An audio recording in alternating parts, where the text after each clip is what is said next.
Muito boa tarde a todas e a todos de novo. Esta é uma videoconferência que convidamos a nossa associada do Norte, o Ecomuseu do Barroso, agora a estar aqui connosco para nos apresentar esta experiência do Barroso, que é uma experiência que eu conheço há alguns anos e que vale a pena, digamos assim, conhecermos mais profundamente. Estas videoconferências na área do turismo são videoconferências que a Animar já fez com a participação de várias organizações da sua rede, com a Adritem, com a Cresa Açor, com a Terras Dentro. Portanto, temos convidado várias entidades a partilhar estas experiências no quadro do turismo, porque a Animar tem ambição, ainda há muito curto prazo, lançar um portal onde nós vamos trabalhar e dar visibilidade a estas experiências de uma forma mais consistente, associando produtos e serviços também destas entidades, e achamos que valia a pena começar a conhecer melhor estas experiências e dar a conhecê-las a outras organizações, nomeadamente municípios, também às universidades e a outras organizações da sociedade civil e ao público em geral. Temos tido algumas pessoas individuais também a inscrever-se nestas iniciativas e temos também tido alguns alunos e alunas de algumas escolas de turismo que têm estado connosco em algumas destas videoconferências. Não é? Neste momento também é um período de férias e, portanto, esta videoconferência não terá uma participação tão juvenil, mas que é um tema que tem interessado a vários alunos e alunas da área do turismo e outras áreas transversais. E se calhar passava a palavrinha ao Zé João, dizer-vos também só muito rapidamente que estas videoconferências se enquadram num projeto mais vasto, que se chama Capacitar para Agir em Rede, e que é um projeto que nós temos estado a trabalhar com as nossas organizações. É um projeto que tem ações de dinamização regional, que tem ações formativas, que tem ações mais viradas para a questão da visibilidade e da comunicação, e que tem efetivamente este instrumento muito importante para nós, que vai ser o portal da Animar, em que vamos ter uma área dedicada ao turismo de base local. E passava a palavra ao Zé João, que é o nosso dinamizador e que tem estado a acompanhar este tema do turismo de base local.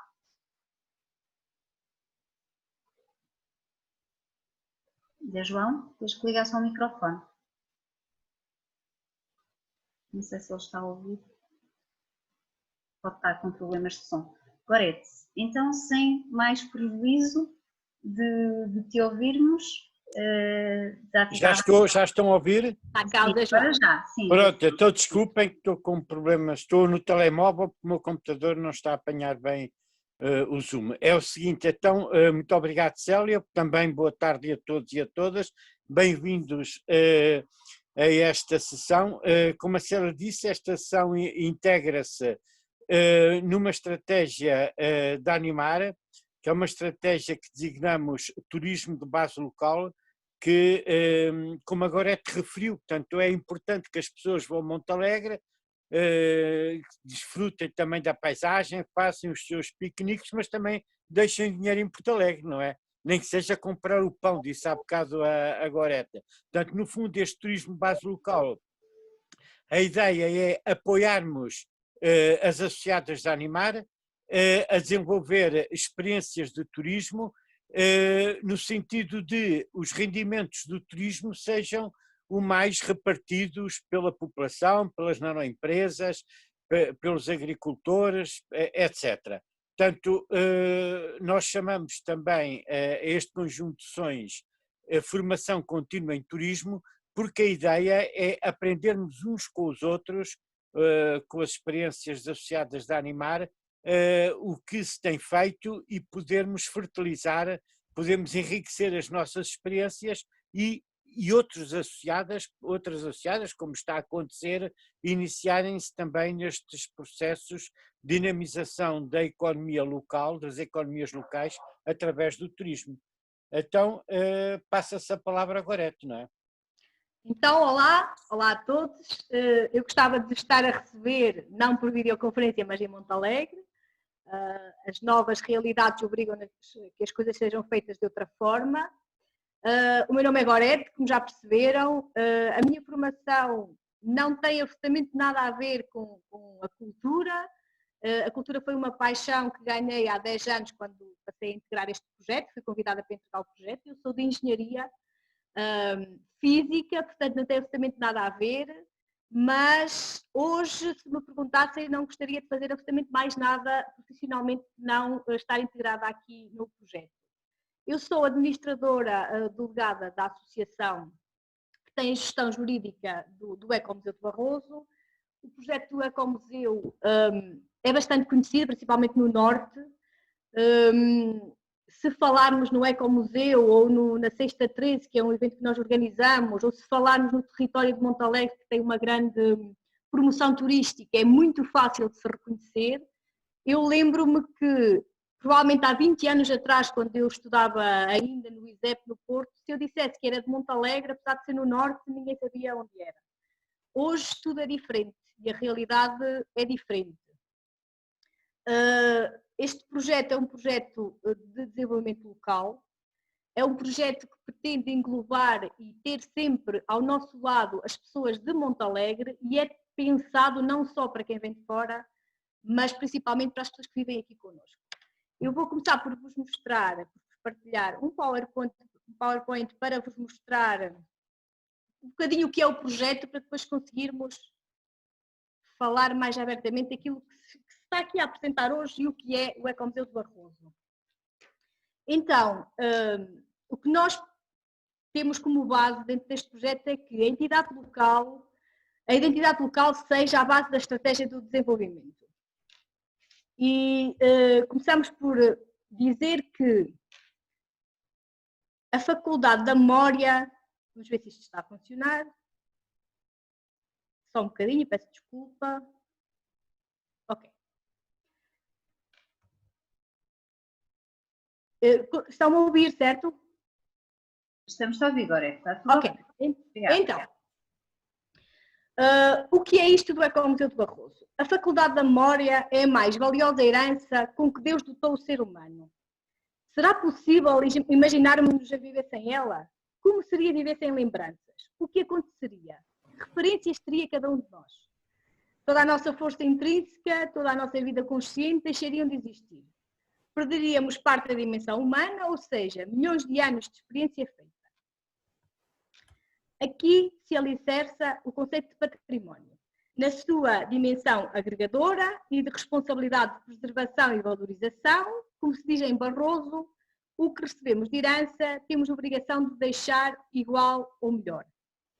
Somos os descendentes daqueles que há muitos séculos vaguearam por encostas e ribeiros para recolher alimentos e dos que se foram fixando em locais mais férteis e soalheiros para experimentar a plantação e a domesticação de alguns animais, usando processos arcanhos de entreajuda. A necessidade aguça o engenho e o território de Barroso não fugiu a esta velha máxima, dando assim início a todas as expressões de comunitarismo, usos e costumes ancestrais, num espaço com características geomorfológicas adversas para a fixação do ser humano. Acreditando que a união faz a força, a par das invenções artesanais e da aplicação do uso da força animal na concretização dos sonhos mais ambiciosos dos barrosões, a organização social comunitária tornou-se imprescindível para aumentar a qualidade de vida das nossas aldeias.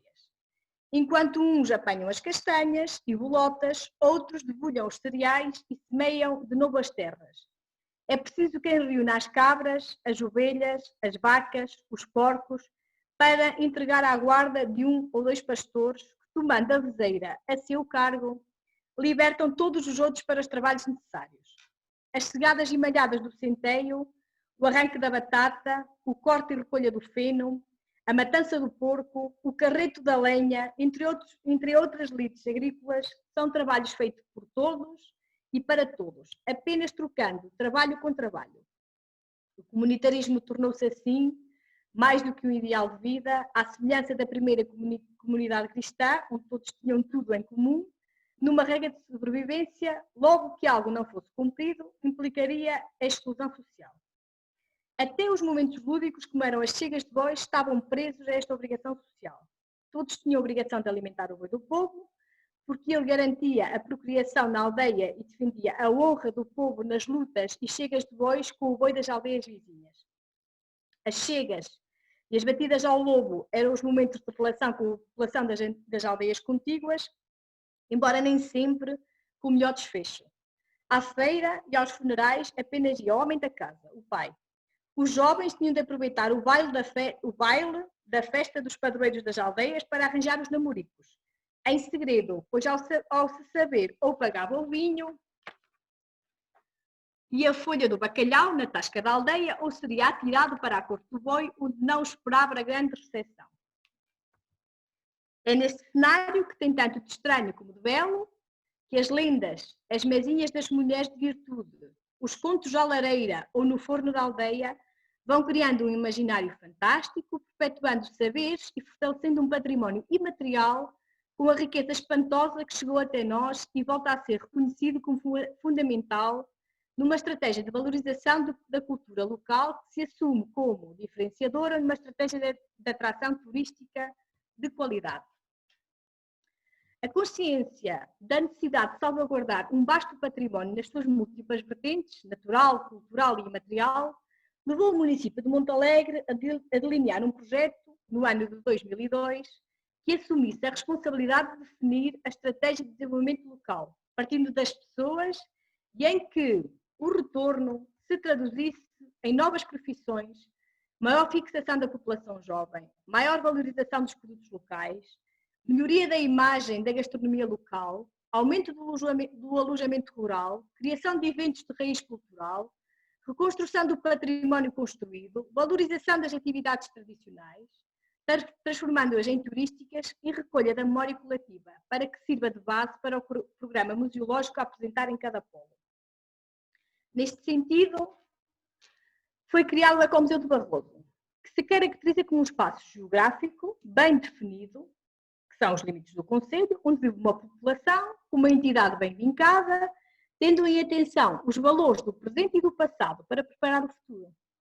Neste espaço, o habitante e o visitante convertem-se em atores e animadores comunitários, onde a vontade de conhecer e o gosto por ensinar se cruzam e teimam em perpetuar uma cultura ancestral. Começou então, de forma contínua, a inventariação do património, a recolha da memória oral, por todo o concelho, chegando os antropólogos a viver vários meses nas comunidades onde a riqueza cultural era mais vivida e mostrava grande consistência para reivindicar o aparecimento de um polo temático do Ecomuseu.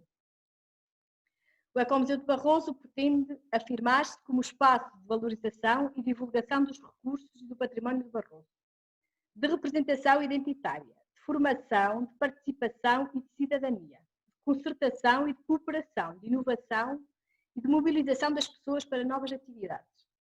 Este projeto museológico apresenta Açores com personalidade jurídica própria, com uma associação cultural sem fins lucrativos, em que os associados são os municípios de Montalegre e Boticas e as associações culturais mais ativas, nos locais onde nasceram os polos do Ecomuseu. Sendo a filosofia de ação do Ecomuseu de Barroso a valorização do património in situ, em todas as extensões dos dois concelhos, foram criados vários polos que se complementam, mas que dependem funcionalmente da sede do Ecomuseu. Situado junto ao Castelo de Montalegre, é este o centro da decisão e programação de toda a estratégia e porque pretende dar continuidade ao trabalho etnográfico de um ícone deste concelho, assume o seu nome como patrono, passando-se a chamar Ecomuseu de Barroso, Espaço Padre Fontes. Aqui, além de todo o trabalho de gabinete diário, o museu desafia os seus visitantes a descobrir a identidade barrosá, pelos sentidos, rompendo com a museologia clássica, levando a assumir um novo lema, toque por favor. Neste espaço poderão ver dezenas de filmes e documentários sobre a etnografia local, mais de 1000 pontos de interesse numa maquete tridimensional, 3 salas sobre o território, agentes que vivem neste território e a sua vivência cotidiana dos ciclos vitais, cruzando o ciclo agrícola e o sagrado. A horta pedagógica faz as delícias dos mais novos, a sala do Parque Nacional da Peleda de Jerez, dos amantes da natureza, e a loja do museu, dos apaixonados pelo artesanato local. Para que os locais se identifiquem com o espaço e o sintam como seu, o Ecomuseu tem exposições temporárias de 2 em 2 meses, Os locais podem usar 2 pequenos auditórios para formação ou trabalho e para fazerem apresentações de diversos livros de autores locais. Abrimos este ano uma sala dedicada ao nosso patrono, que era um tema muito procurado, onde as pessoas podem conhecer melhor o homem, o padre, o bruxo e o etnógrafo. Sendo o Ecomuseu um museu do território, assumindo-se como um museu integral, segundo o ICOM, em constante relação com a população local, que foi e é o portador da memória coletiva, iniciou-se a criação dos polos em diversas freguesias. O primeiro foi criado em 2007, é anterior à sede, situa-se na aldeia de Pitões, na antiga Corte do Boi do Povo. Este espaço comunitário tornou-se o centro de atrações dos visitantes, apresentando no piso superior as tarefas da mulher no governo da casa e no resto do chão os ofícios do homem, a temática do boi do povo e as atividades comunitárias. Este deve ser o ponto de partida para uma rota cultural que passa no forno da aldeia, ainda em funcionamento, num moinho, num canastro, num relógio de sol e diverso património etnográfico e móvel. Dentro da aldeia, podendo ser alargado ao mosteiro de Santa Maria das Júnias e à Cascata, sempre acompanhado de um habitante da aldeia. Daqui partem alguns percursos pedestres, tendo por base o Centro de Interpretação da Mourela, antiga casa-abrigo, localizado junto à aldeia. Na antiga Casa do Capitão em Salto, recuperada pelo município de Montalegre, foram recolhidas, tratadas e inventariadas mais de 1000 peças.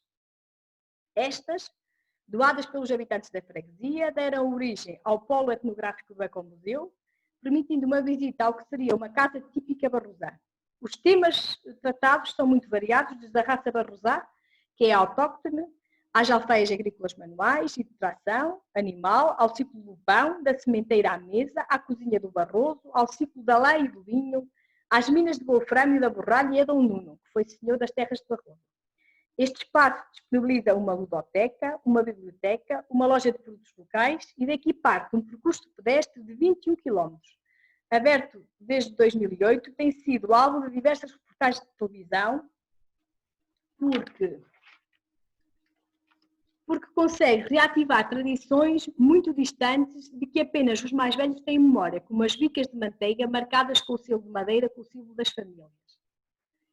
Na aldeia de Tourém, a antiga Corte do Boi foi reconstruída e alberga uma exposição de fotografia de Elisa Prego, ilustre fotógrafa profissional, filha da terra e que facilmente capta a alma do povo barrosão. Este passou a ser o polo do Ecomuseu dedicado à educação ambiental, obrigatória num projeto ecomuseológico que se preocupa com a preservação do seu património natural e a manutenção do património paisagístico. A aldeia Ecomuseu de Paredes do Rio oferece aos visitantes uma visita ao passado com a Rota dos Artesãos, que nas suas casas mostram os seus locais de trabalho, mostrando o seu saber e ficando à espera que alguém seja o seu sucessor. Esta aldeia do Parque Nacional tem levado a cabo uma estratégia de recuperação do património comum e mesmo privado para que todos os edifícios dedicados ao armazenamento e transformação agrícola continuem a funcionar e sejam o grande motivo de atração turística, levando a uma maior fixação dos jovens da aldeia e à viabilidade dos investimentos na área do alojamento e restauração. O ex-libris desta aldeia é um engenho hidráulico com mais de 200 anos que agrega as funções de moinho, dínamo, serra e pisão, função quase extinta no mundo e que dá o nome ao espaço. Desta aldeia partem as visitas guiadas pelas ruas da aldeia para ver e fotografar o forno do povo, dezenas de eiras e canastros, 7 moinhos em funcionamento, inseridos num cenário magnífico, explicado de onde a onde por quem se cruza no caminho. A população tem um prazer enorme em receber os visitantes e em lhes ensinar os seus conhecimentos, o que se traduz na organização anual de dezenas de atividades agrícolas, comunitárias, como são exemplo a cegada e a malhada do centeio, o intrudo, o cantar dos reis, a matança do porco, entre muitas outras, em que o sentido de festa da comunidade revela grande cumplicidade e determinação em preservar um património imaterial com um valor incalculável. Nascido na aldeia da Borralha em 2015, o Centro Interpretativo das Minas da Borralha insere-se na requalificação do espaço mineiro, representa grande riqueza geológica, potencialidade que tem de ser aproveitada com o objetivo de atrair turistas à região e assim desenvolver o turismo e a economia local.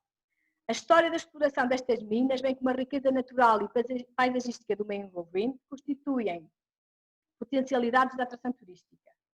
Neste complexo foram intervencionados 4 zonas: o grupo D, centro do polo museológico, um espaço de recepção, auditório, balneário e já algumas zonas de exposição.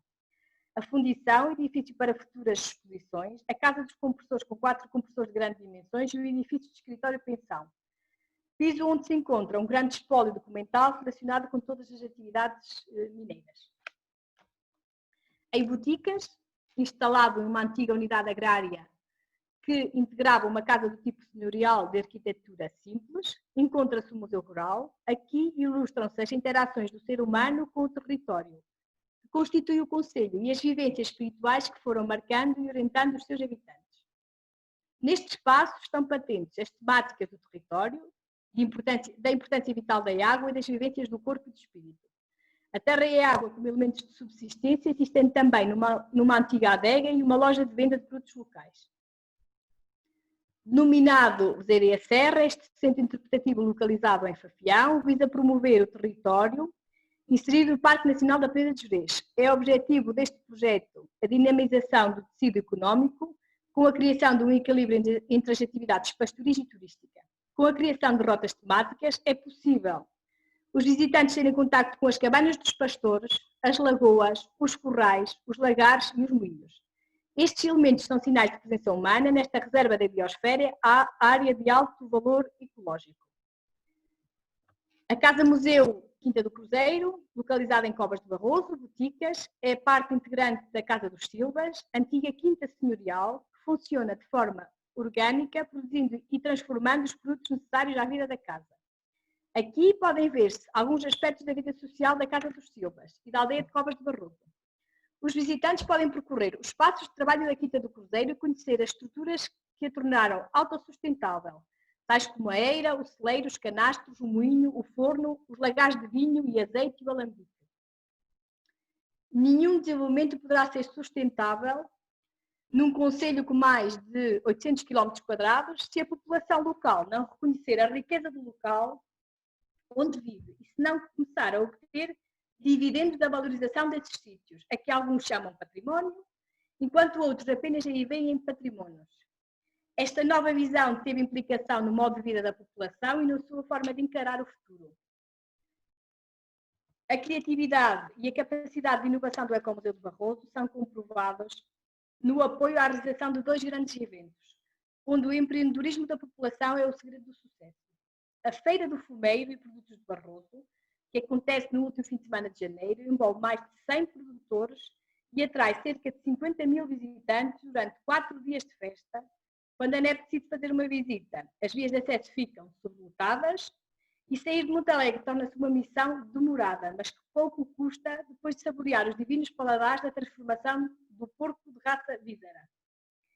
Para provar a tenacidade de um povo forte cá do Norte, que nada teme afinal, apareceu a Sexta 13, Noite das Bruxas, que enfrenta o azar e atrai mais de 50 mil visitantes, dando largas ao imaginário criando a maior manifestação popular em redor da queimada e dos conjuros do Padre Fontes. As ruas, as lojas, a feira, os bares, os restaurantes, as pessoas ganham uma imagem nova, desafiadora e provocante e vivem uma festa única de animação constante entre as 13 horas de sexta e a tarde de domingo.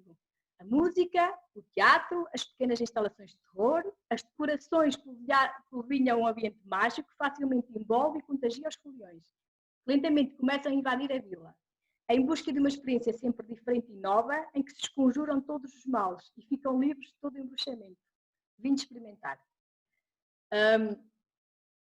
Deixem-me aqui interromper o PowerPoint. Eu espero que com esta apresentação tenham conseguido perceber qual é a ideia do projeto do Ecomuseu de Barroso. Muito resumidamente, o projeto foi pensado pelo município de Montalegre, mas facilmente se percebeu que não podia ser um projeto só deste concelho. Porque o território de Barroso não é só Montalegre, é Montalegre e Boticas. E o que traz de mais curioso nesta ligação entre os 2 municípios para conseguir pôr em prática este projeto é que são de cores políticas completamente diferentes. Portanto, foi a primeira vez que neste território se conseguiu agregar os dois municípios para trabalhar em conjunto. E o que se conseguiu foi uma coisa formidável. Foi através de uma associação que não tem qualquer fim lucrativo, tem só o fim de promover o território, conseguirmos fazer a promoção conjunta do que é Barroso. E por isso é que os polos, se perceberam através da apresentação, estão colocados estrategicamente em pontos de entrada neste território. Portanto, há polos, a sede é em Montalegre, isto não poderia ser de outra forma, à beira do castelo. É lá que organizamos todo o trabalho que se faz de promoção do território. E depois, os pequeninos polos de que falei estão colocados estrategicamente nas entradas do concelho. Portanto, quem vem da Espanha encontra um polo, quem vem de Braga ou da zona do Porto encontra outro polo, quem entra no Parque Nacional, dependendo do sítio para onde vai, encontra o polo de Pitões, de Tourém ou de Fafião. E os polos de boticas também foram colocados estrategicamente. O de boticas, o Museu Rural está no centro da vila também de boticas.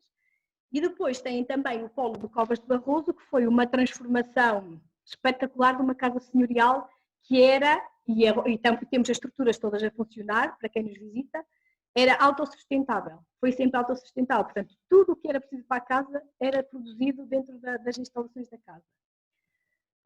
Depois, claro está, o nosso trabalho não é só a promoção do território. Os polos são polos museológicos e nós conseguimos estar num ponto agora que não precisamos de procurar pessoas que queiram expor os seus trabalhos nos nossos polos, principalmente na sede. Eu lembro-me de em 2009, quando se abriu a sede, que fez agora 10 anos de abertura, ser preciso fazermos uma pesquisa para tentar perceber quem do território de Barroso ou que tivesse alguma ligação a Barroso gostava de expor em Montalegre. Hoje as pessoas procuram-nos e nós temos exposições temporárias agendadas até ao fim de 2020 e algumas já para o início de 2021. As pessoas procuram o espaço e sabem que vão chegar aos visitantes e aos turistas através desse espaço. Essa é a parte museológica, é a parte que também nos interessa muito, que é a promoção também artística das pessoas que são de cá ou têm alguma ligação a Barroso. De referir que nós não temos qualquer lucro nas peças de arte que são vendidas nas nossas exposições, todo o lucro reverte a favor do artista.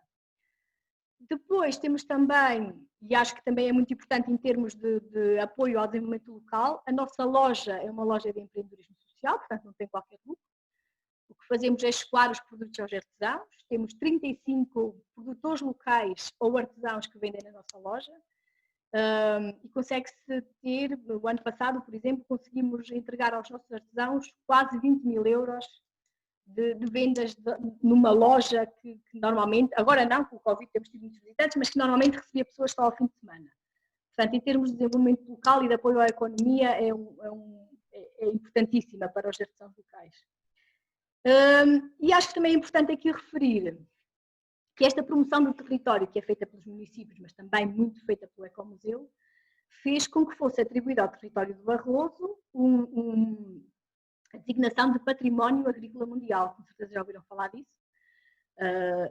Isso traz um novo tipo de turismo, pessoas que procuram preferencialmente turismo de natureza, e este prémio trouxe um grande reconhecimento ao território. Nós somos o único território em Portugal que tem essa atribuição de Património Agrícola Mundial. Não tem só a ver com a paisagem, nem só a ver com o turismo de natureza, tem especialmente a ver com a forma como ainda se cultivam os campos e se dividem os campos de forma ancestral, se fazem os regadios, se fazem os cultivos. O que levou a que essa atribuição fosse feita foram essas especificidades que ainda tem o nosso território. E pronto, acho que posso colocar o projeto aqui a perguntas de quem nos está a ouvir, se quiserem conhecer melhor o projeto, se têm intenção de nos visitar, gostaríamos muito de os receber, mas se houver alguma prática que queiram conhecer melhor, até para ajudar a implementar noutros sítios, eu posso responder a algumas questões que tenham que colocar ou queiram colocar sobre o projeto. Olha, Gorete, não sei se estão a ouvir bem. Eu estou, sim. Eu não sei se, como não ouvi bem, ou tive interrupções, não sei se explicaste isto. É como o Museu de Barroso é uma associação, é isso? Não, o Ecomuseu de Barroso é um território. Eu sei que o conceito é muito difícil de explicar. O Ecomuseu de Barroso é todo o território de Barroso que engloba 2 concelhos, o de Montalegre e o de Boticas. Portanto, o que nós temos para oferecer a quem nos visita não são só os espaços museológicos, é o próprio território, o que podem encontrar, o que temos para oferecer, onde podem ficar, onde podem comer, o que podem visitar. Portanto, o Ecomuseu não é um espaço físico fechado, não é um museu fechado, que tem as características normais do museu, é todo o território.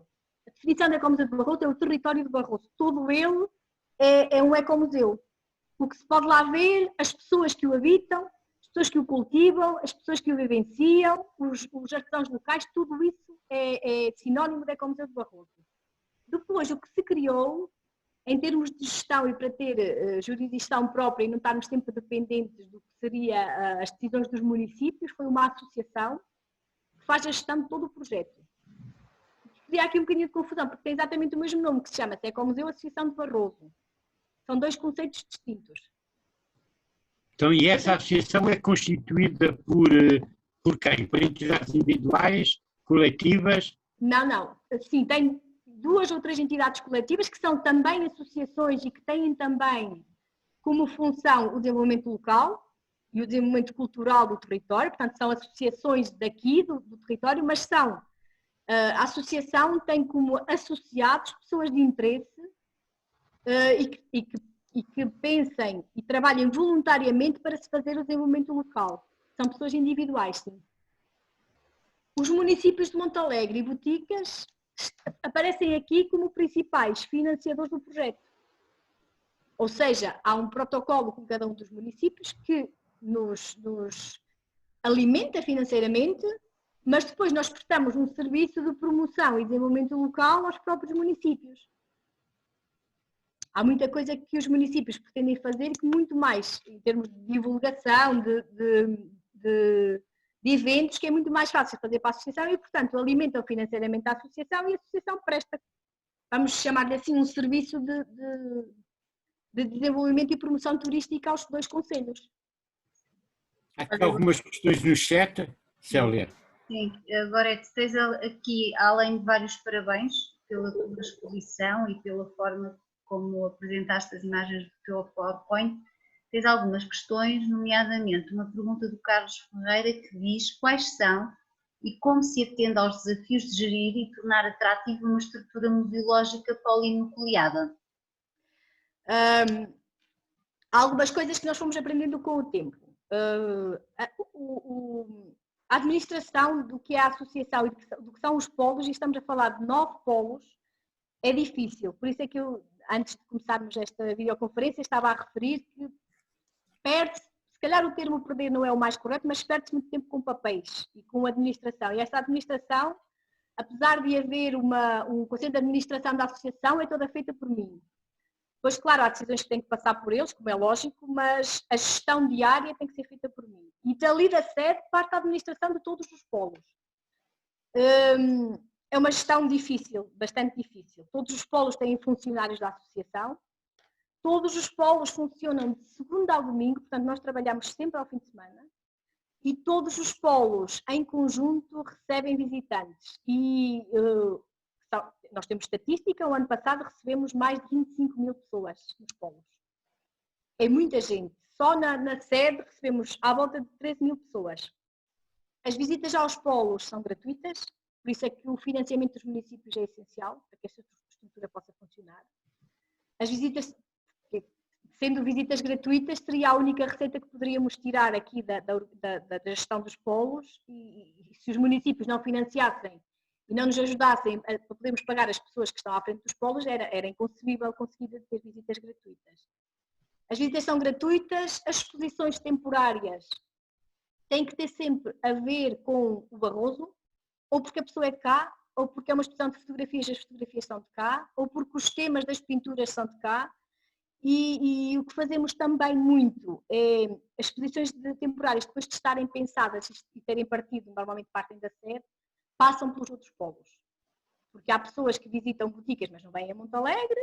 Há muito cada vez mais pessoas que, por exemplo, provavelmente vocês não conhecem o território, mas, por exemplo, Pitões das Júnias é uma aldeia característica que está no Parque Nacional da Peneda de Xerez. Portanto, há pessoas que não vêm a Montalegre Vila. Portanto, vêm para ficar alojadas no parque e visitam só Pitões. Portanto, a partir daí, ou são encaminhadas depois para os outros polos, ou é a partir daí que também conhecem as exposições temporárias que temos para oferecer. Portanto, tem que haver aqui um trabalho sempre conjunto entre o que sai da sede e vai para os polos e entre aquilo que as pessoas procuram diretamente nos polos e não passa pela sede. E essa gestão é toda feita aqui em Montalegre, na sede do Conselho, assim. É uma gestão trabalhosa, mas que temos conseguido fazer ao longo destes 10 anos em que abrimos. O projeto já foi tido muitas vezes como exemplo de boas práticas. Já há pouco tempo estivemos na ADRAT a fazer a apresentação do projeto como parceiro de boas práticas em termos de promoção e desenvolvimento local. É bastante conhecido mais no Norte, claro, muito mais no Norte, mas é bastante conhecido pela forma como foi implementado e pela forma como recebemos e como fazemos a divulgação do próprio território. Ok, Goreto, olha, tens mais duas questões, que uma delas é um pouco no mesmo seguimento, que é como é que podemos consultar o projeto, a implementação, ou melhor, o projeto de implementação do Ecomuseu, portanto, saber no fundo mais informação sobre o projeto, como diz a Maria Manuela e a Ana Rodrigues. Então, nós temos um site que o acesso é facílimo, é www.ecomuseu.org. No site está a apresentação de todos os polos de que falamos. Conseguem facilmente encontrar como chegar a cada um dos polos, tem coordenadas GPS. Tem muito facilmente, para quem procura os dois concelhos, onde ficar e onde comer e onde dormir. Está dividido por freguesias, portanto as pessoas que procuram a zona do parque conseguem facilmente chegar ao alojamento e aos restaurantes que há só na zona do parque. As pessoas que procuram a zona da vila ou depois procuram o território mais do lado de boticas conseguem facilmente também encontrar as coordenadas. E depois temos o Facebook, que é alimentado diariamente, temos uma equipa só para alimentar o Facebook do Ecomuseu, porque depois tem a divulgação de tudo quanto são eventos da associação e os eventos municipais dos dois municípios. Portanto, facilmente nos encontram nas redes sociais e através do site. Bem, depois temos aqui mais um comentário da Maria Manuela. Eu convidava as pessoas a apresentarem as vossas questões de viva voz. Sim, podem falar. Eu sei que eu falo muito, mas eu posso me calar um bocadinho. Carlos Ferreira, eu acho que vou ler, porque acho que o Carlos não tem mesmo microfone, e ele pergunta: de que forma se envolve a comunidade local num projeto que assenta raízes nos elementos culturais específicos de uma comunidade? E como é que esta vê e avalia este projeto? É assim, eu por acaso, na sexta-feira comentei com a Célia a dificuldade que nós temos de envolver a população local. É muito fácil eles reconhecerem o projeto, facílimo. Eu tenho a certeza que qualquer pessoa de Montalegre que saia para fora de Montalegre e queira falar um bocadinho do que pode encontrar aqui, fala do Ecomuseu. Mas depois temos uma dificuldade muito grande em que eles visitem os polos. E a verdade é que o projeto, quando eu falo das exposições permanentes, são aquilo que quem vem de fora procura, que é a identidade local. As exposições temporárias são pensadas para as pessoas de cá. Porquê? Porque nós não queremos que as pessoas estejam a visitar o museu, que abriu, por exemplo, a sede há 10 anos e estejam sempre a ver a mesma coisa. Portanto, nós pensamos as exposições temporárias para as pessoas de cá. E fazemos uma promoção dessas exposições constantemente nas redes sociais, para conseguirmos que as pessoas vão. A comunidade local, onde nos reconhece maior louvor e maior trabalho, é na promoção, como é lógico, porque eles sabem que, por exemplo, a Sexta 13, em que o município de Montalegre gasta muito dinheiro, sabem que as receitas revertem todas para a população local. Portanto, eles reconhecem o trabalho que é feito. E reconhecem também muito o trabalho através da loja. Esta loja que nós temos de empreendedorismo social, que escoa produtos que a maior parte dos artesãos nunca conseguiriam vender. Portanto, não saem no Montalegre, não têm o artesanato como atividade principal, portanto, provavelmente desistiriam de fazer as compotas, de produzir o mel, de fazer artesanato, de fazer peças artesanais que depois põem lá à venda. Portanto, se não houvesse o Ecomuseu, não teriam forma de as vender e nisso eles reconhecem o trabalho que é feito. Agora, a maior dificuldade, na verdade, é cativá-los para visitar os polos. Isso é difícil. A população que tem maior facilidade é a da aldeia museológica de Paredes do Rio, porque eles são os próprios artistas, portanto, quando há visitas que têm que ser marcadas, devidamente marcadas, agora estão paradas, como é lógico, porque não há grupos, mas o que se fazia em Paredes e que se pretende que se continue a fazer depois do Covid, as próprias pessoas são elas que recebem os visitantes, são eles que mostram como se faz a manhada, como se faz a cegada, como se fazem as meias de lã, como se carda a lã, como é que funciona o moinho, portanto, a população local que mais facilmente conseguimos sempre envolver foi Paredes do Rio. Tristemente, estes artesãos estão a desaparecer, porque são pessoas que já tinham muita idade há 10 anos e agora têm muito mais. Mas a nossa maior dificuldade é, na verdade, e foi sempre, fazer com que as pessoas vão visitar as exposições temporárias, apesar de elas serem pensadas para eles. E termos sempre a porta aberta para os receber, há muita dificuldade em, como lhe dizer, talvez assimilar a cultura, não sei.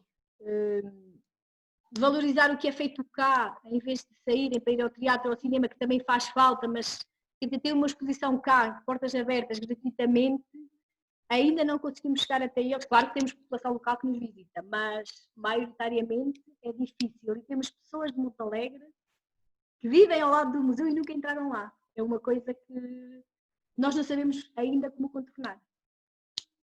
Olha, agora eu te ponho-te uma questão que é, eu sei que vocês da associação têm feito muito trabalho também de promoção da própria cultura barrosã fora de portas, não é? E a nível nacional, ou seja, vocês não se cingem a fazer uma divulgação regional da vossa cultura. Pode-nos falar também um pouco dessa estratégia de promoção? Sim, nós estamos presentes nos maiores eventos que há em termos turísticos, sempre. Ou vai alguém da associação, ou vai alguém dos municípios, falo, por exemplo, da BTL, falo em todos os eventos que são normalmente realizados no Porto, que são de promoção turística, falo dos fins de semana gastronómicos, que trazem depois muita gente, e estou a falar mesmo em quantidade de gente que vem para comer o cozido, por exemplo, normalmente é aquilo que temos nos fins de semana gastronómicos. O maior investimento que fizemos em termos de promoção turística fora de portas é uma candidatura que está a ser executada, Norte 2020, apoiada a 85% pelo FEDER, que é a internacionalização da Sexta 13. Portanto, nós estamos quase a conseguir fazer a execução dessa candidatura a 100%, e basicamente o que se pretendeu com essa candidatura e que conseguimos executar, tirando em março, que tivemos a infelicidade de não poder realizar a Sexta 13 por causa do Covid, foi promover o evento fora do país, portanto, nas comunidades imigrantes, Suíça, França principalmente, na Espanha, porque temos muita gente que nos visita da Espanha. Portanto, essa candidatura foi pensada e foi executada nesse sentido, de fazer a promoção, sermos nós a levar os eventos às pessoas para poder promovê-los. E sim, conseguimos quase executá-la a 100%, acabará agora em novembro com a última Sexta 13 que está dentro da candidatura. Mas nós saímos sim para levar, nós não ficamos em Monte Alegre só à espera de que as pessoas nos visitem, nós vamos levar o Ecomuseu fora de portas, como é lógico. Provavelmente algumas das pessoas que me estão a ouvir conhecem o principal dinamizador deste projeto e a pessoa que o pensou, porque ele foi base de uma tese de mestrado, que é o Dr. David. Ele é o nosso vice-presidente agora, mas eu não acredito e tenho quase a certeza que, independentemente do sítio onde vá e representação do município, ele falará sempre do projeto.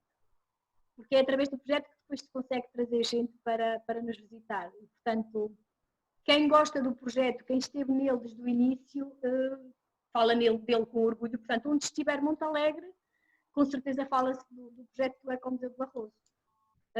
Eu também não referi, mas acho que é muito importante. Nós conseguimos, ao fim de muitos anos de trabalho, porque é uma coisa que dá muito trabalho, nós pertencemos à Rede Portuguesa de Museus.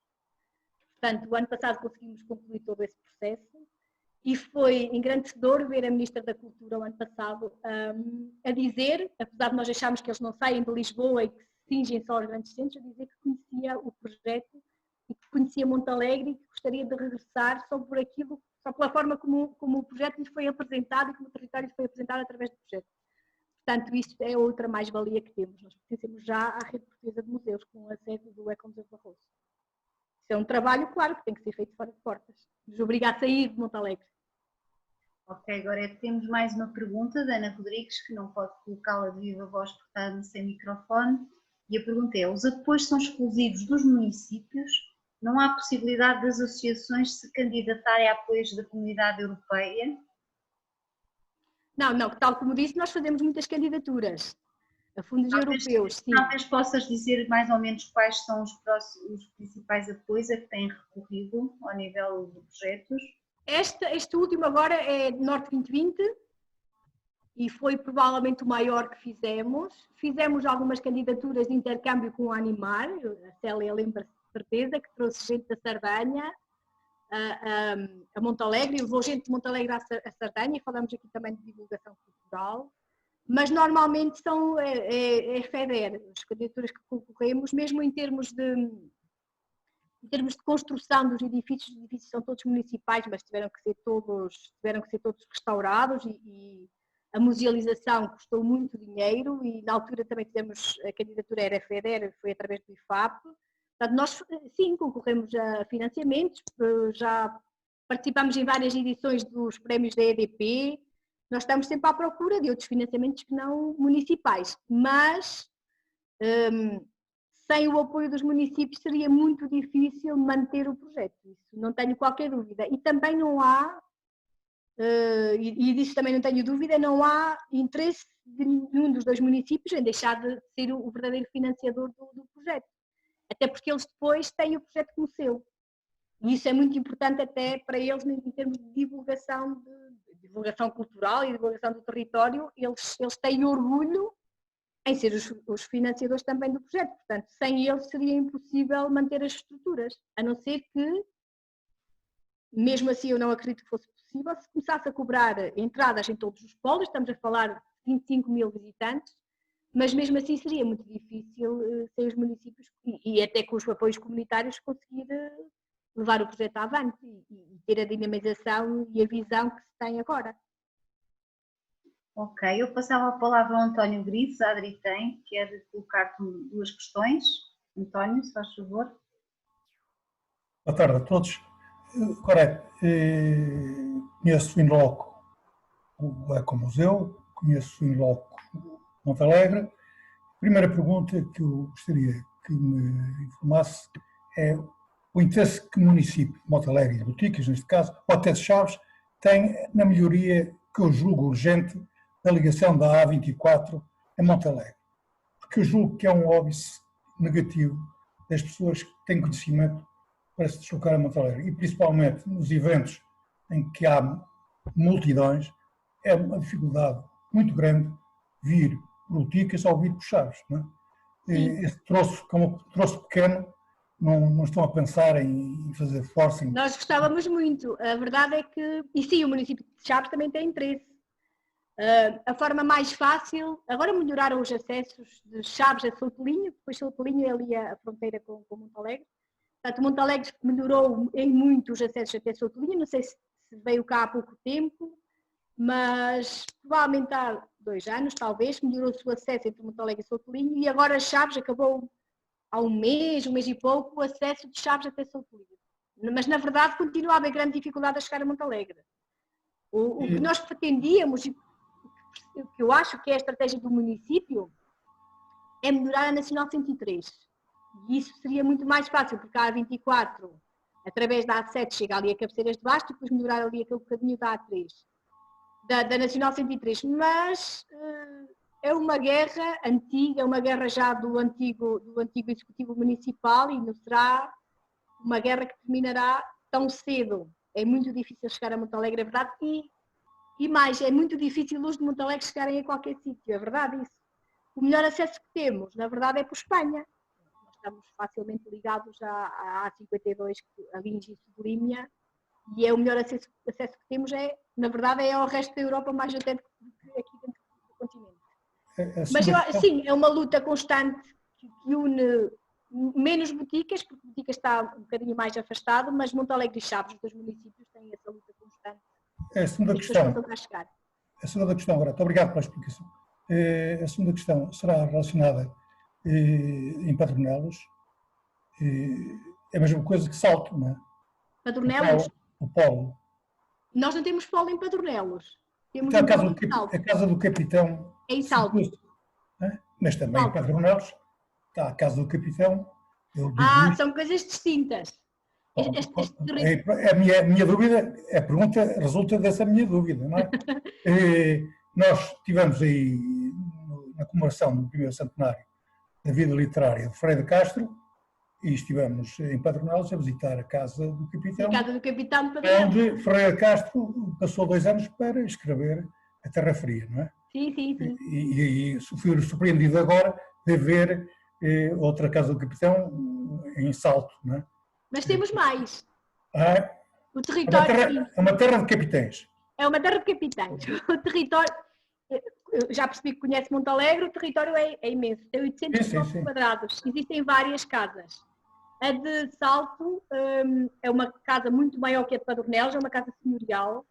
É um dos polos. Quer dizer, eu sou suspeita, não posso dizer gosto mais deste ou gosto mais daquele, mas é um dos polos que vale a pena visitar, porque é o que tem mais riqueza etnográfica.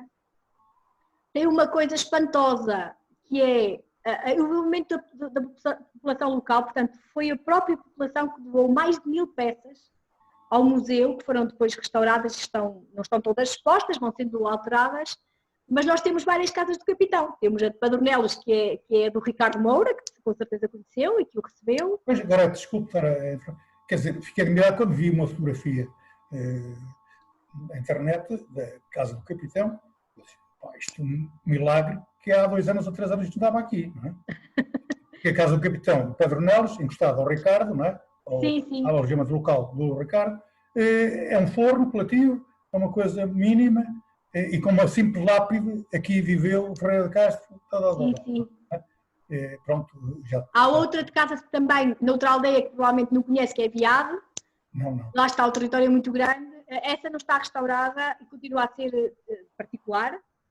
A casa do capitão em Salto foi um achado no sentido de que os donos quiseram que a casa revertesse para o projeto. Claro que foi comprada, não foi doada, os particulares não iam doar uma casa daquela dimensão, mas era uma casa particular que o município comprou e restaurou e recuperou a história. É um dos polos que vale a pena visitar. Consegue ver uma cozinha tradicional, com as lareiras tradicionais, consegue ver as peças museológicas, portanto é um dos polos que tem maior riqueza em termos etnográficos que vale a pena visitar. Padronelos, se calhar percebeu que estava inserido muito perto do Larouco também.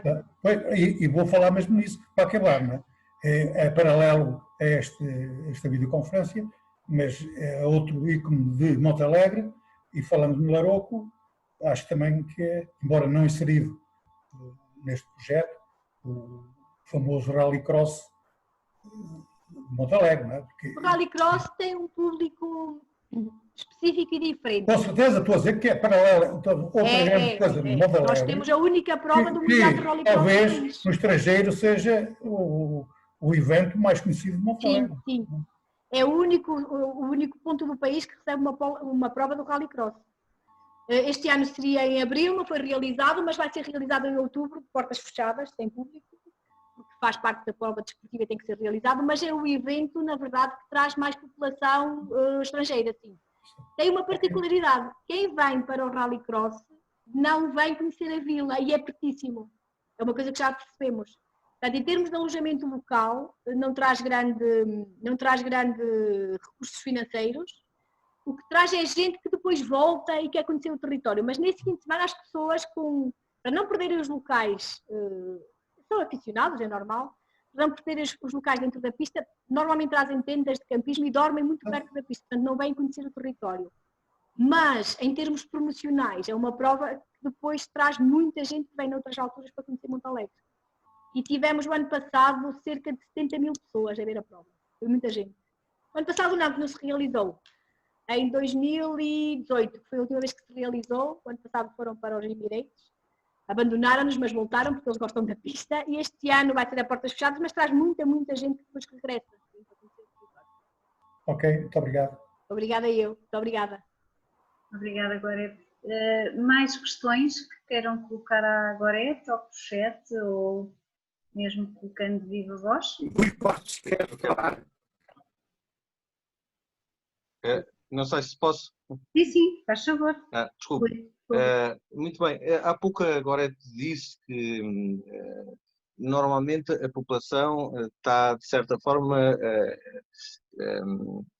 ligada ao projeto, não é? De certa forma, é o que se pretende, mas de qualquer maneira gostava que aprofundasse mais, nomeadamente se os contactos para quem quer visitar são feitos, portanto, de forma programada, de forma organizada, ou as coisas surgem informalmente, portanto, e as pessoas naturalmente também participam, colaboram, porque o que me deu a entender é que as pessoas sentem aquilo como um projeto seu, mas de qualquer maneira nem sempre é fácil, foi o que eu percebi, e que é um bocado geral e acontece noutros sítios também, envolver todos.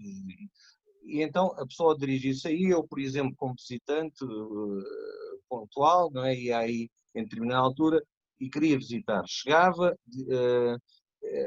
deveria de fazer o programado com antecedência, haviam os meus interesses, depois havia um plano, havia uma programação e uma organização, ou as coisas iam surgir naturalmente? É assim, dependendo, para começar falando da população local, a dificuldade maior é a vila. Estranhamente, são as pessoas da vila onde está a sede, porque depois nas aldeias mais pequeninas, onde estão os polos, o envolvimento é outro e as pessoas sentem muito mais os polos como delas, até porque a maioria dos polos foi feito numa estrutura que era do povo, que era a corte do bem do povo, que é também uma tradição aqui de Montalegre. Na vila é muito mais difícil. No entanto, em termos de visita, os polos museológicos estão abertos. Tirando Covas de Barroso, que só abre no verão, porque Covas é uma aldeia muito pequenina e não temos estrutura para ter lá alguém durante todo o ano. Os polos estão abertos todos os dias, de terça a domingo. Se vier sozinho, ou vier com a família, ou vier com um grupo pequenino de amigos, não precisa de visita marcada. Nós temos o horário de funcionamento, qualquer pessoa se pode dirigir ao museu e visitar os polos.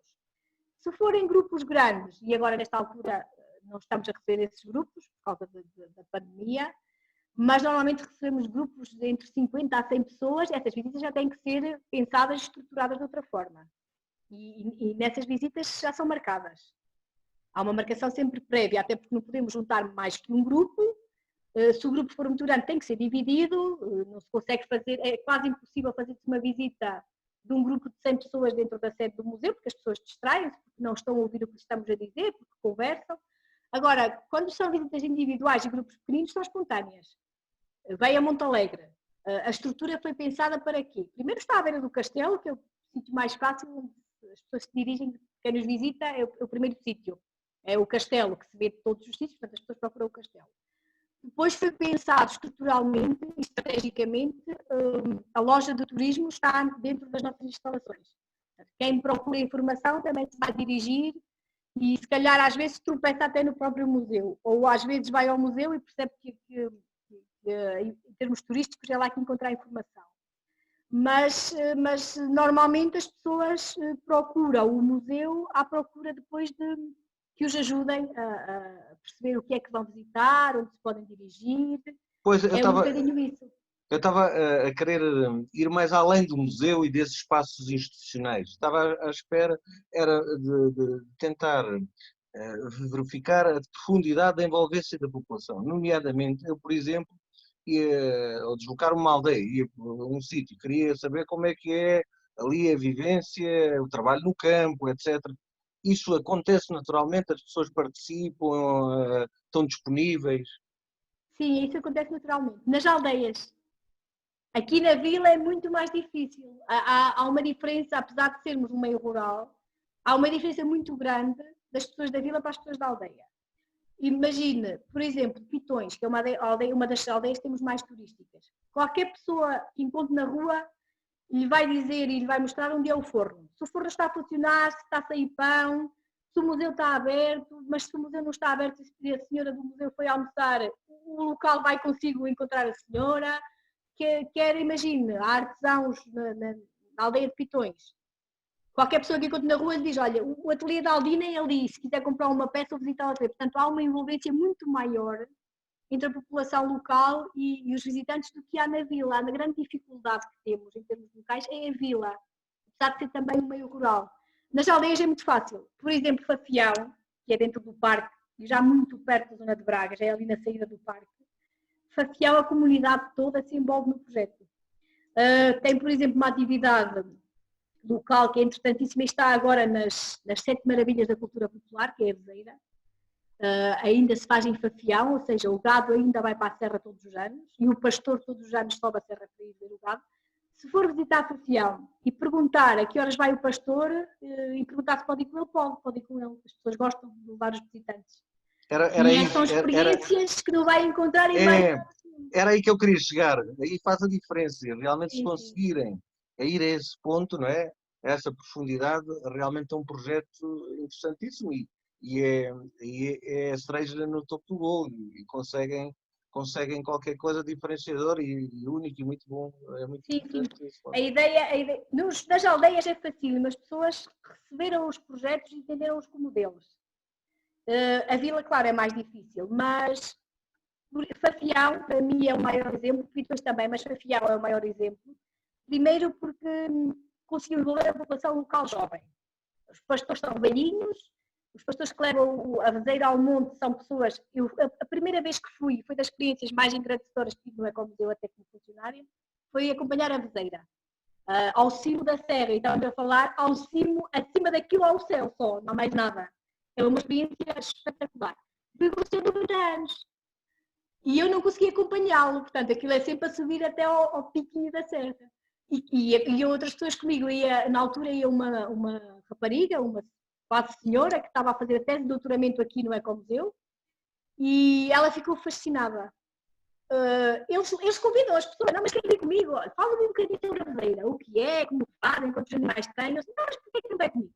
Amanhã levanta-se às 6 da manhã e vem comigo. E há essa vontade, há esse... Quer dizer, se uma senhora estiver a assar um cabrito no forno na aldeia e você quiser ir ver como é que funciona o forno de lenha, as pessoas deixam entrar, sem problema nenhum. Portanto, o que traz de diferenciador o projeto é isso. É esse envolvimento dos locais. Sim. O senhor da croça, por exemplo, nós temos ainda um croceiro, vocês se calhar sabem o que é, uma daquelas croças de bime típicas. Está velhinho, em Salto, mas o que eu mais gosto é de estar a fazer uma croça e que as pessoas estejam lá a vê-lo a fazer a croça e tem a porta aberta de casa para as pessoas o visitarem. Em Paredes do Rio, por exemplo, todos os anos faz a cegada e a meada do centeio, meia comunitária. É aberto a quem quiser visitar. As pessoas pagam, se não estou em erro, paga-se o almoço, não é? Porque a associação não tem fundos para pagar o almoço a todos os visitantes, e limita as inscrições, porque tanta gente que quer ir ver a cegada e a malhada, tem que limitar as inscrições e todos os anos está lá a eira cheia de gente a ver cegar e a malhar o centeio. A matança do porco, por exemplo, faz-se comunitariamente também em Paredes, as pessoas podem ir ver a matança, podem participar e depois vão almoçar, comer as comidas típicas de ver a matança. Portanto, tudo isso é possível neste projeto, sim. Tudo isso é possível para quem visita Montalegre.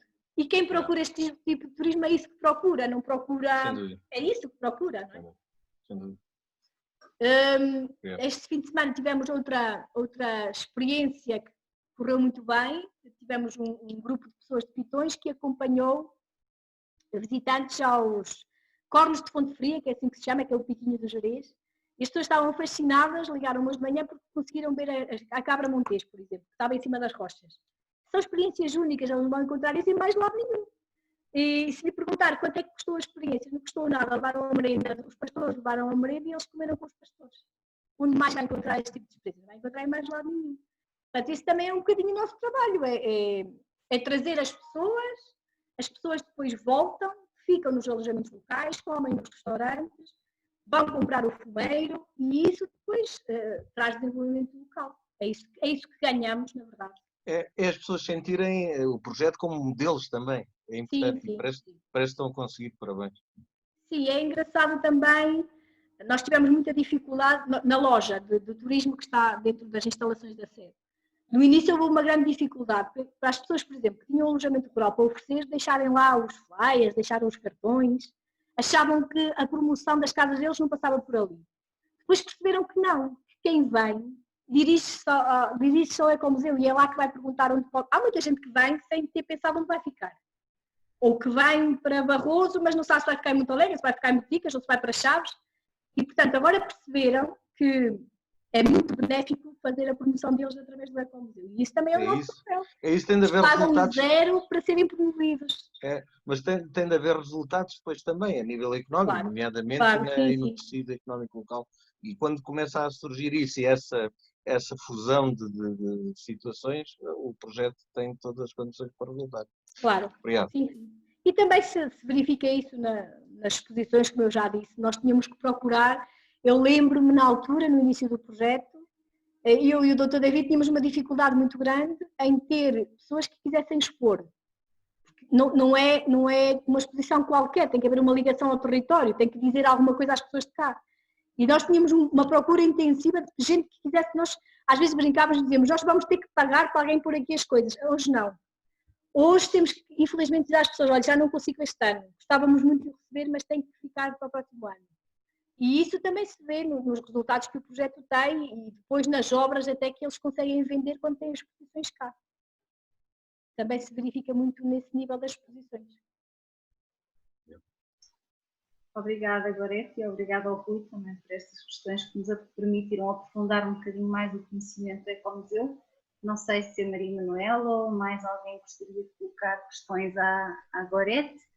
Eu gostava só de dizer, reforçar, portanto, o portal da Animar e o nosso conceito que estamos a procurar trabalhar com as nossas organizações associadas do turismo de base local diz exatamente respeito a estas experiências, sobretudo estas experiências que a Gorete se referiu agora no final da sua intervenção e que são aquelas experiências muito típicas que não aparecem em nenhum folheto turístico para massas, mas que têm uma tipicidade, uma ligação ao território, uma ligação às comunidades locais e de promoção da cultura, que é muito esse tipo de experiências que nós procuramos evidenciar ou que vamos procurar evidenciar no portal da Animar e obviamente estamos a contar com a associação e com o Ecomuseu para podermos trabalhar também essa promoção de todas essas experiências que não aparecem de forma muito visível muitas vezes naquilo que são os folhetos turísticos, não é?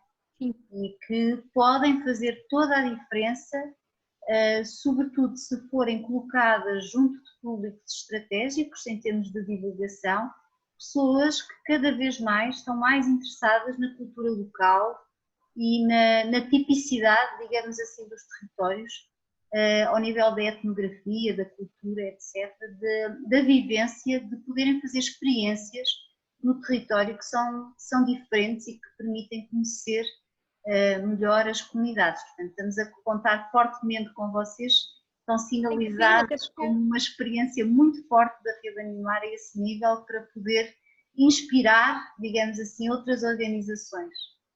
Sim, até porque a promoção está feita, é só reencaminhar para Animar e Animar pôr no portal, não é? Nós fazemos todo esse trabalho os cartazes, a promoção das atividades, as datas, está tudo feito, é só reencaminhar depois. Muito bem, vamos articular também a breve trecho num grupo de trabalho da Animar a esse nível e estamos a contar convosco. É mais um canal de promoção, para nós é ótimo. Excelente. Não sei se mais alguém queria colocar... Ora, eu agora gostava de colocar, que agora comentaste, uma coisa que ela própria disse em off, não, antes de começar a ação, que é que se bem percebi que no ano passado tinham cerca de 50 pessoas semanais e que agora andavam nas 250 pessoas e que o alojamento não tinha tirado muito proveito deste aumento de visitas, mas que a restauração sim, não percebi muito bem. Ao contrário, sim. Curiosamente, nós fechamos, como todas as estruturas fecharam agora por causa da pandemia, regressamos em junho, sempre com um bocadinho de medo, porque na verdade as pessoas que nós recebemos nos nossos polos são pessoas que não são de Montalegre, portanto Montalegre teve 2 casos de Covid, Boticas teve 0 casos de Covid, portanto nós estávamos aqui um bocadinho numa bolha por causa da pandemia, portanto nada acontecia aqui em Montalegre em Boticas, ainda bem que assim foi.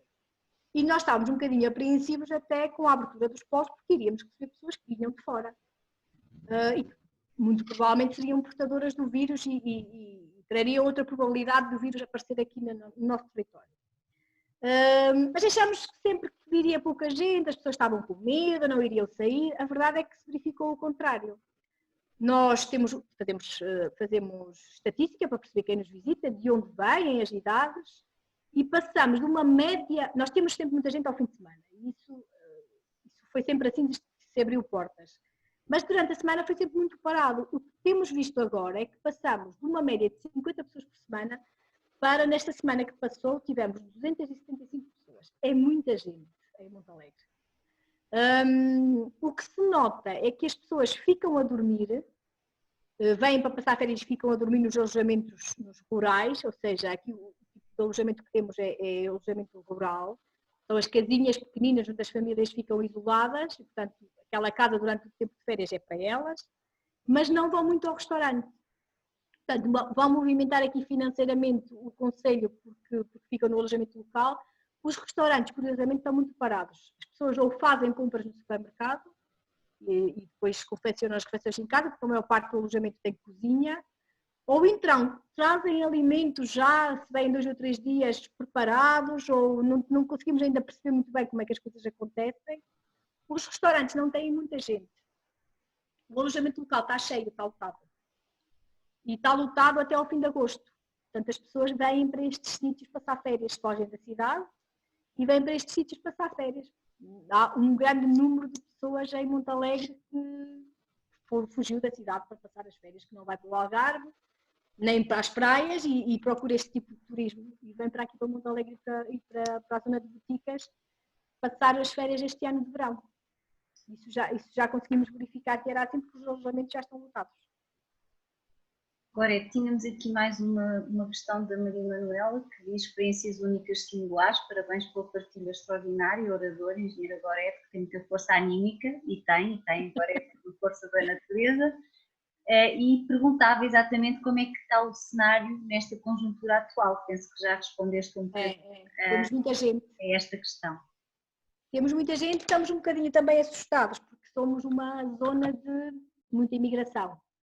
E, portanto, queremos muito os nossos imigrantes que são nossos, e a terra é deles, e é aqui que eles também têm as casas, e é para aqui que eles mandam o dinheiro. Mas estamos um bocadinho assustados também com o que pode vir com os imigrantes. É aqui uma dualidade de sentimentos, mas eles devem estar a chegar, sim, agora julho e agosto, e vão se juntar a este número grande de turistas que têm procurado o território para passar férias, sim. Vamos ver quais serão os resultados depois em setembro, no fim do verão. Muito bem. Mais alguma questão que queiram colocar à Gorete? Já que ninguém quer pôr, eu colocava outra para a Gorete. Estamos muito mal. Estamos a ouvir, José João. O som do José João está muito mal. O teu som está muito mal, não queres esquecer? É em relação àquela certificação de paisagem agrícola que vocês têm, não sei se chama assim. Nós fomos classificados como Património Agrícola Mundial. É isso que está a perguntar, não é, Zé João? É isso. Pronto. Nós tivemos as visitas da FAO, várias visitas da FAO, no sentido de conhecer o território, sempre muito dentro daquilo que é a agricultura, e depois, consoante eles nos foram visitando, fomos percebendo quais seriam os interesses e porquê este território.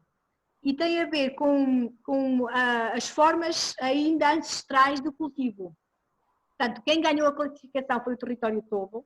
Claro que as formas ancestrais de cultivo não se mantêm no território todo. Os agricultores que têm grandes campos tiveram que se industrializar, como é lógico. Mas os pequeninos agricultores das aldeias, principalmente dentro do Parque Nacional, das aldeias do Parque, continuam a fazer o cultivo da forma como aprenderam com os avós e com os pais. E a classificação foi muito a ver com isso, com a forma como ainda se semeava a batata, o centeio, o milho. Eles ficaram fascinados com o método de regadio, por exemplo, porque eu sei que existe noutros sítios, por exemplo, no Alentejo também tem um método de regadio muito próprio, mas estamos a falar de campos de cultivo muito maiores. Eles conheceram alguns regadios de algumas aldeias e ficaram fascinados como é que ainda se fazia o regadio. Nós aqui temos uma coisa que se chama, se calhar vocês conhecem a expressão, o António, o Grifo, de certeza conhece porque é transmontano, que é tornar a água. tornar a água nos lameiros, ou seja, as pessoas levantavam-se à noite e levantam-se à noite para ir virar a água para o seu lameiro. E isso foi uma coisa que os deixou fascinados, ainda se faz hoje. Aqui na minha zona chama-se rego floreiro. Aqui é ir tornar a água, os agricultores dizem, vou tornar a água. E iam à noite. Não, com horários rígidos, não é? Sim, à noite, porque depois iam roubar a água aos terrenos dos outros e a água faria falta.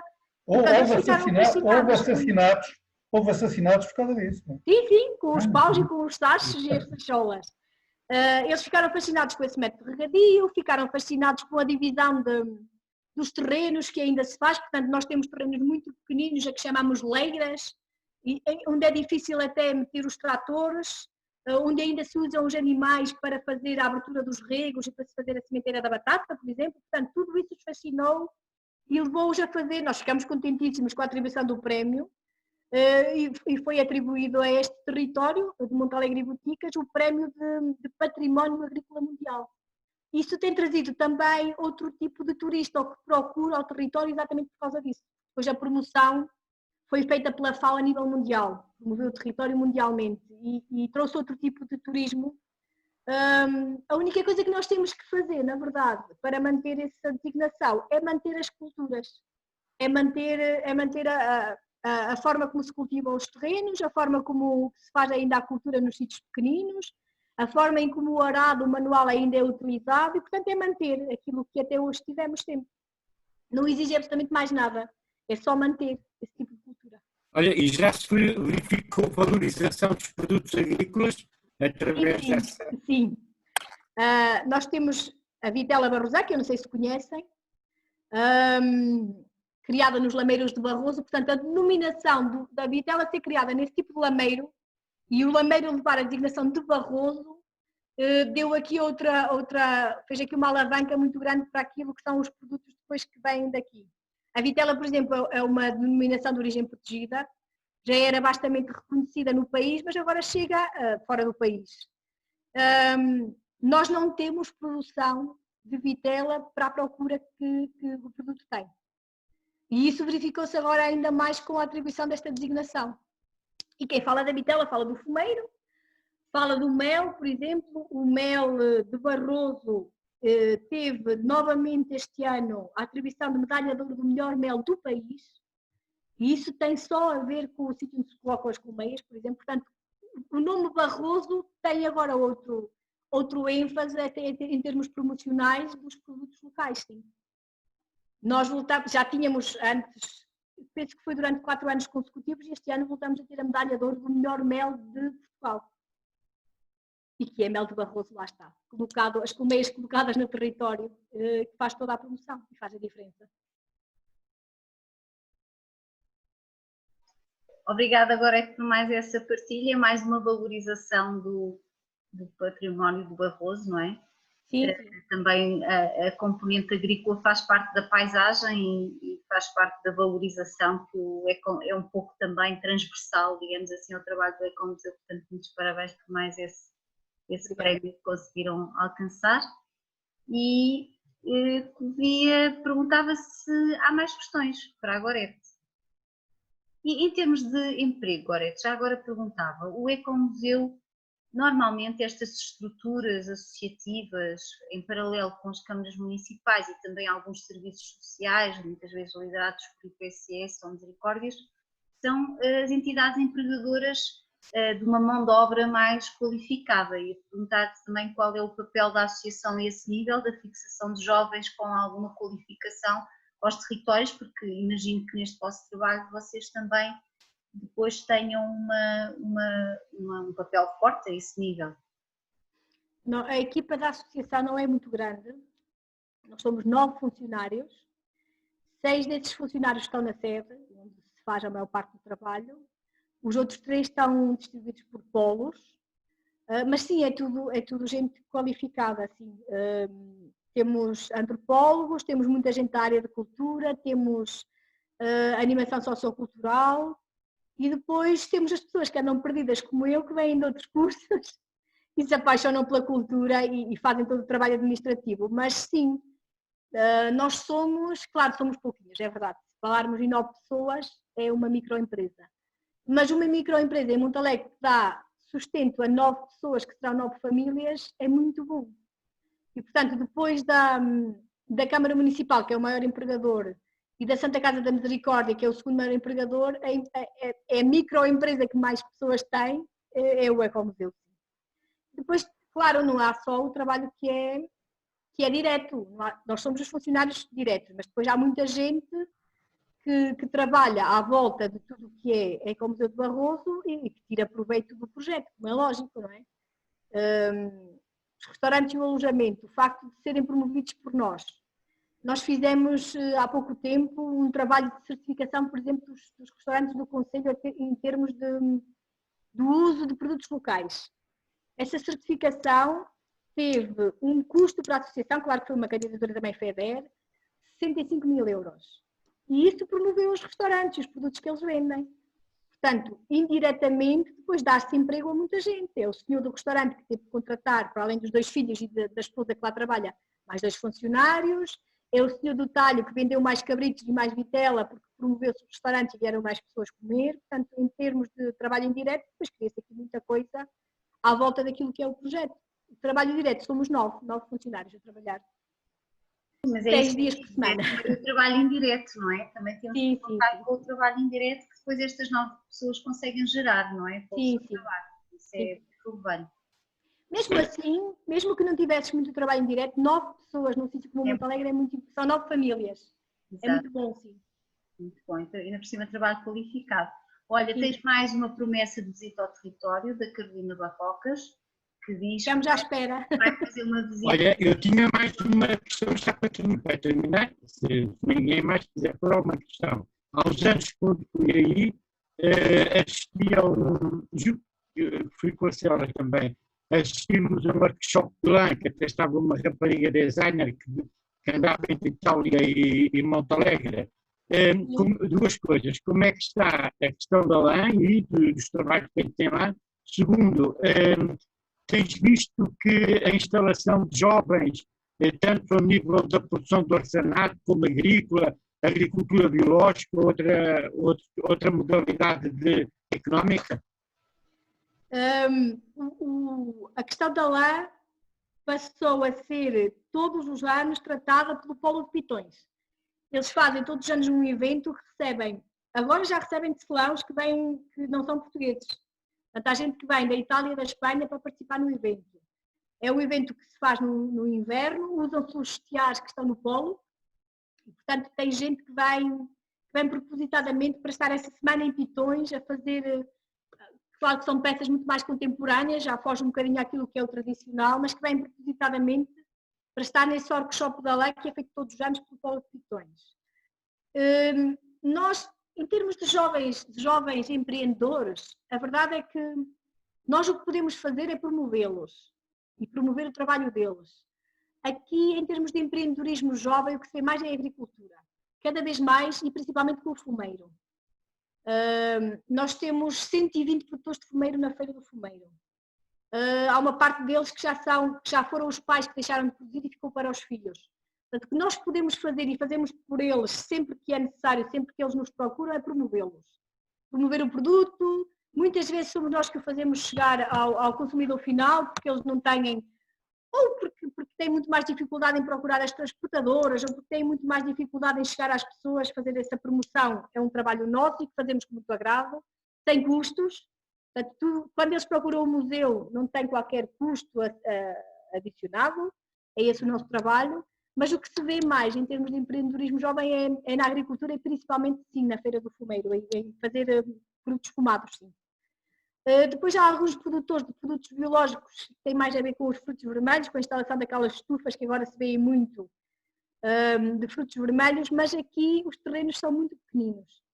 Portanto, instalar uma estufa para produção que consiga ser competitiva no Barroso é difícil, porque os terrenos são pequeninos, não se encontra aqueles terrenos que se vê nas grandes superfícies alentejanas que não têm mais fim, isso aqui não existe. Até é muito mais difícil fazer esse tipo de projetos, mas também há.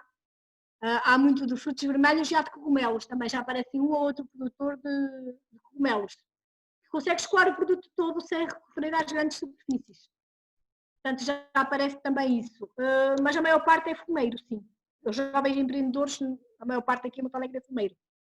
E escoam o produto todo. Entre a produção e a feira do fumeiro, conseguem escoar tudo o que produzem e mais que conseguissem produzir. O produto é todo escoado. Ok, Gorete. Olha, nós também estamos na nossa hora, portanto, não sei se há ainda mais alguma questão de última hora, lá está, ou se tu queres acrescentar mais alguma coisa ou que já nos transmitiste e ficamos com muita vontade de eu revisitar. Vocês fazem parte da família e vêm quando quiserem. Portanto, as portas estão sempre abertas. Às outras pessoas que estiveram a ouvir-me, se vierem a Monte Alegre, agradeço que nos procurem. Nós estamos sempre no museu. Eu costumo dizer que faço parte da mobília. Portanto, se não estiver lá eu, está alguém para os receber de certeza. Se precisarem de vir e quiserem alojamento, nós ajudamos a procurar. Podemos encaminhá-los para os melhores sítios. Se quiserem ver comer a vitela barroseia e o fumeiro, podemos encaminhá-los também. Podemos acompanhá-los sem problema nenhum. Portanto, estamos cá para receber quem quer visitar este território. E qualquer uma das pessoas que esteve nesta videoconferência será muito bem recebida pelo pessoal do Ecomuseu. Gostaríamos de recebê-los a todos. E obrigada por me terem ouvido. Obrigada, Gorete, foi um prazer. Obrigadíssima. Obrigada. Deus. Obrigada a toda a gente também que esteve presente nesta videoconferência. Depois enviaremos também o link para podermos revisitar a videoconferência e poderem recomendar a outras organizações. Muito obrigada. Bom trabalho para todos. Só acrescentar uma coisa, se não te importa, que é, vamos tentar em outubro ou setembro organizar a última videoconferência desta série de formação no tema de turismo e vamos tentar terminar com a cooperativa Terra Chã, ali de Chaves, de Rio Maior. Também tem uma experiência muito interessante ao nível da produção, ao nível do turismo. Tem restaurante, tem também alojamento, portanto vamos tentar fechar também com esta experiência. Obrigado. Obrigada então. Boa tarde a todos, tchau. Boa semana. Boa tarde a todos, boa semana para todos. Obrigada.